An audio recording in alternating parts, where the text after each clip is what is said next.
What are we doing if we ain't moving? Hey, what's up, E-Youth? Thank you for watching Beanie Talks 55. If you like what you hear in this video, then don't forget to like, share, and subscribe. We would love to hear from you. We would love to see you comment and just how you are processing the content in our videos. And so we're so excited that you tune in to watch. We would be more excited if you share this content so that others can also grow in their understanding of finding and following Jesus. And so this week we are continuing in our series Vibes, and Vibes is all about a series about emotions. And we've said some pretty big things about emotions. We've said emotions are a human thing, right? We are made in God's image, created to have emotions.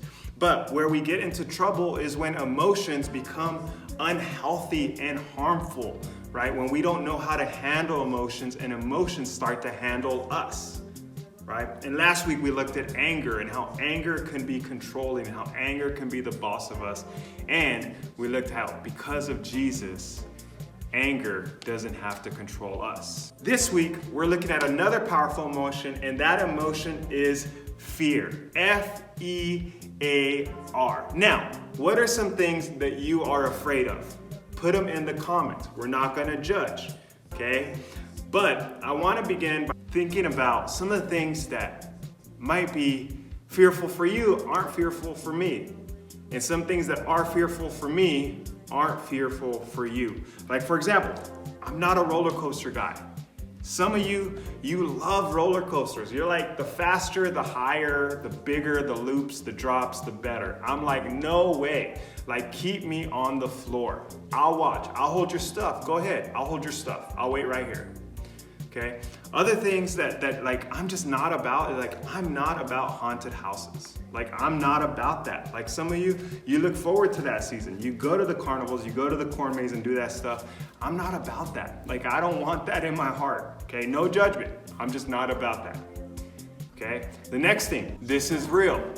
I get uncomfortable around dogs off leashes. Hey, if I see you, are you making fun of me? Dogs, if they're not on a leash, if they're big, if I feel like I can't easily outrun them, I'm cautious. Is all fear equal? Absolutely not, right? We know that some fear is wise, it's responsible. Like think about this. Think about like whenever you are thinking about maybe climbing a ladder and you ask a friend to hold the ladder. Are you being a coward at that moment? Are you being, fearful? No, I think you're just being cautious. You're saying, hey, I'm gonna climb this ladder. There's a chance I could fall. Why don't you hold it? That's just cautious and responsible, right? This last year, during the pandemic, some of us practiced hand washing. We wore masks when we got in public in large crowds. Was that you being driven by fear? I don't think so. I believe that was just being wise and responsible. So before I go on, not all fear is created equal. Okay, there's some fear that I think is rooted in a lack of faith, and there's other fear that is just plain being wise and cautious. But what we're looking at today is the latter. It's the fear that is rooted in a lack of faith. So let's jump into the Bible and see an example of where that is demonstrated, and Jesus gives us some teaching. So we're going to be going to Matthew 8, verses 23 and 27. I'm going to read it. If you have your own Bible, we encourage you to read it on your own as well. So it begins in Matthew 8:23. Then Jesus got into the boat and started across the lake with his disciples. Suddenly, a fierce storm struck the lake, with waves breaking into the boat. So I want to pause there. What's the situation? Jesus is on the boat with the disciples. And I just want to ask, how did the disciples get in this situation? How do you end up on a boat that's being overcome by waves, right? There's a storm that is now rocking this boat. How do you get in that situation? Well, don't overthink it. They were there because they were following Jesus. Think about this. There's another version says that because Jesus got on the boat, the disciples followed, right? It's a simple cause and effect. They were following Jesus. Jesus went on the boat. They were then on the boat. Why do I bring this up? It's because I believe that the scripture teaches us that following Jesus means we're gonna experience some storms. When we say yes to Jesus, we are saying yes to the reality that we're gonna face some challenges, okay? In this life, we are going to face things that will cause us some fear, right? We're gonna face some scary stuff. And that's what we've been facing this last year. We've faced some scary stuff. Like this virus, man, that's scary, right? That was like, we didn't know what we were up against. It greatly changed our experience. If you had some fear around the virus, that's legit. Some of the stuff we saw on TV, like the riots, that was scary. Those were things like unprecedented things that we saw, right? That's just scary stuff, right? Some of the stuff we saw surrounding police officers and citizens, that was scary stuff. That was disheartening stuff, right? That was stuff that should, if we were watching, should have made us uncomfortable. What about just the empty aisles without toilet paper? Now that wasn't very scary. That was just funny and ridiculous, right? But what about the uncertainty around school? And when we were going to be going back to school, and if we were going to be going back to school, and uncertainty about sports and family, like some of that stuff legitimately could have brought fear. Jesus promised us that we were going to experience these types of things, right? He says it in John 16:33. It says, here on earth, Jesus said, here on earth, you will have many trials and sorrows. Another version says many tribulations. Okay, Jesus is telling his disciples, hey, I guarantee it, in this life, you're gonna face scary stuff. He made it clear. And so to follow Jesus is to live in this reality that we're gonna face some scary stuff. That's how the disciples ended up on the boat. So we shouldn't be surprised when we face those things. But let's read on in the story because it gets real good. Okay, so we just read that the disciples were in the boat, the waves started crashing in, they're in the middle of the storm, they freak out. But here's where it gets interesting. It says that, but Jesus was sleeping. And so the disciples, they went and they woke him up shouting, Lord, save us, we're going to drown. Right? So what's the problem? What's one of the effects of fear?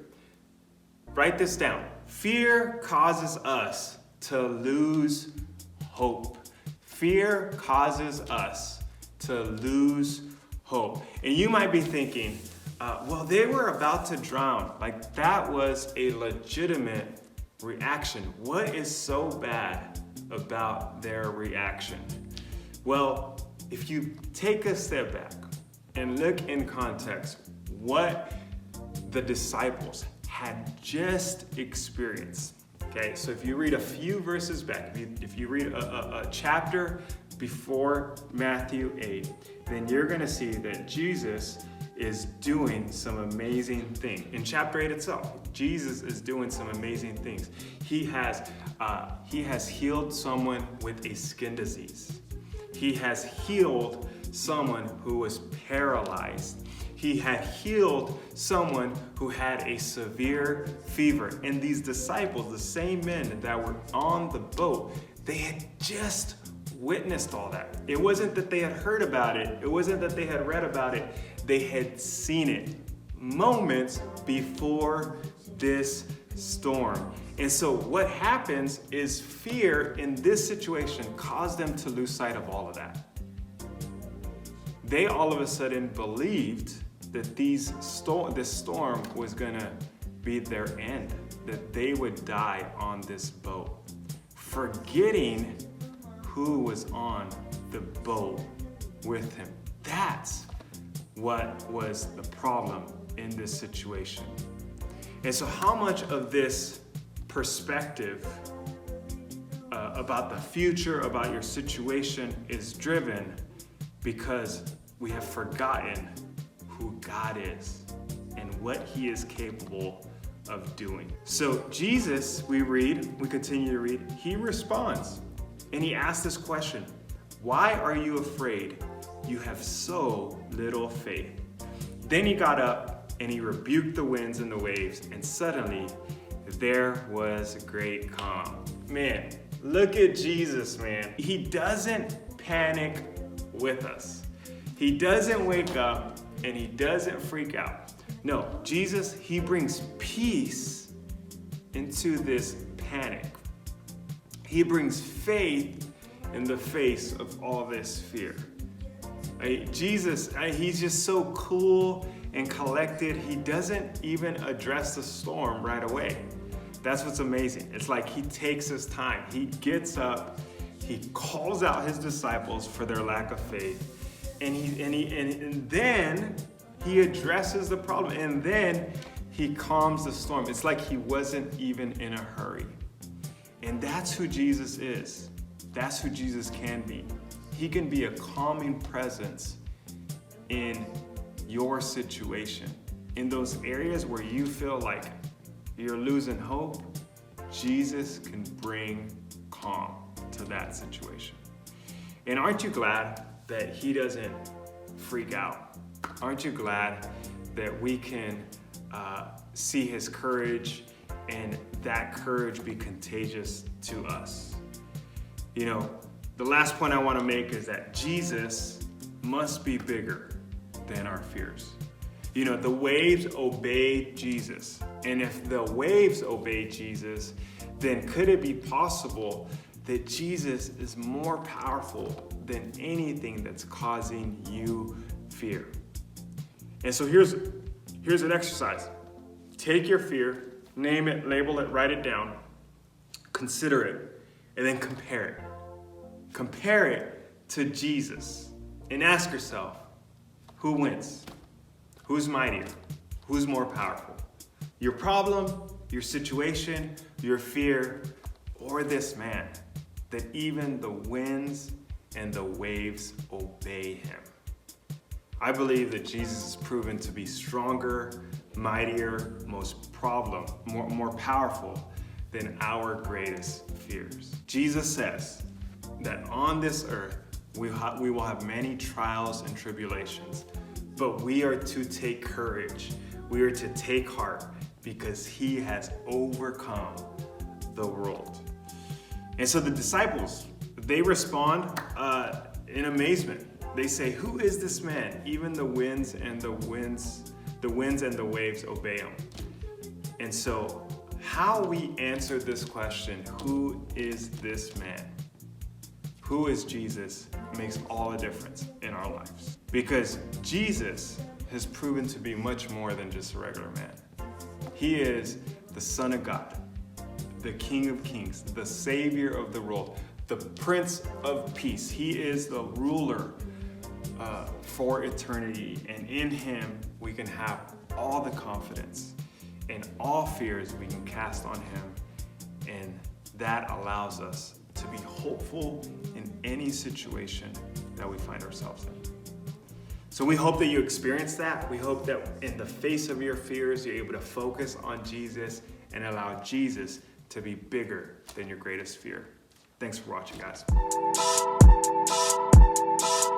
Keeping it moving, keeping it moving. What are we doing?